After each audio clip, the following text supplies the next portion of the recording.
Nous nous influençons nous-mêmes. Deuxième volet de ce triptyque consacré à l'influence, je mets de côté, comme annoncé, l'influence sociale, l'influence des groupes, l'influence des autres. Comment nous nous influençons nous-mêmes? Pour répondre à cette question, plusieurs pistes.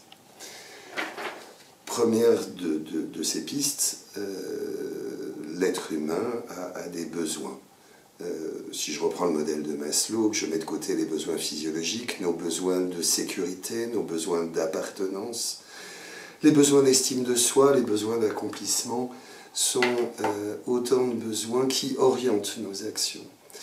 Si, pour exemple, j'ai un besoin d'estime de moi extrêmement fort lié à mon histoire, lié à mon enfance, eh bien, je chercherai en permanence à être rassuré, à être reconnu, à être aimé, à être accepté. Et cela va conditionner un certain nombre de mes choix, entre guillemets, y compris de mes mauvais choix. Ces besoins, donc, nous marquent et influencent nos comportements. Deuxième type d'influence, deuxième façon de s'influencer soi-même, dans notre histoire, dans les situations que nous avons rencontrées, à l'occasion de traumas par exemple, il y a des émotions extrêmement fortes et des réponses qui ont été apportées, que nous avons apportées à ce type de situation. Ils nous marquent de notre empreinte, de leur empreinte, et des boucles comportementales s'inscrivent. Quand nous revivons des situations analogues, et bien les réponses qui ont été les nôtres initialement se reproduisent, et ce, malgré nous.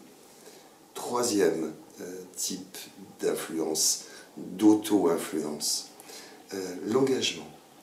Quand nous nous sentons engagés dans un comportement, dans une situation, et que nous y sommes impliqués, que ça nous a coûté du temps et de l'énergie que d'arriver, je ne sais pas, à un métier, à un logement, à une situation de couple, cet engagement fonctionne de telle façon qu'il nous est très coûteux de nous désengager et que du coup nous poursuivons dans ce comportement, même si en réalité cela ne nous apporte rien ou nous coûte. Quatrième type d'auto-influence ou d'auto-manipulation, entre guillemets. Les croyances qui sont les nôtres, les croyances qui ont été acquises durant notre enfance, notre adolescence ou à l'âge adulte, ces croyances qui portent sur nous-mêmes, sur les autres, sur le monde. Je ne vaux rien, on ne peut pas compter sur les gens, de toute façon je ne suis pas quelqu'un d'aimable. Ces croyances que nous appellerons des croyances limitantes, puisqu'elles nous limitent dans nos choix, dans les comportements qui sont les nôtres, ces croyances limitantes opèrent et nous empêchent évidemment d'adopter des comportements qui pourraient être plus adaptés. Si ces comportements ont existé à un moment donné, c'est que nous n'avions pas le choix ou que nous avons fait du mieux qu'on pouvait, qu'ils étaient adaptés à un certain contexte. Ils ne le sont plus aujourd'hui, mais ils continuent de guider notre action, notre comportement et éventuellement nos opinions. Et pour terminer, je reviens sur un point que j'ai abordé également lors d'une vidéo précédente, les biais psychologiques ou biais cognitifs. Ils sont innombrables, je vous renvoie à la vidéo faite sur le sujet, mais si on regarde et qu'on a tendance à regarder le verre à moitié plein ou le verre à moitié vide, évidemment, ça influence sur les comportements qui sont les nôtres.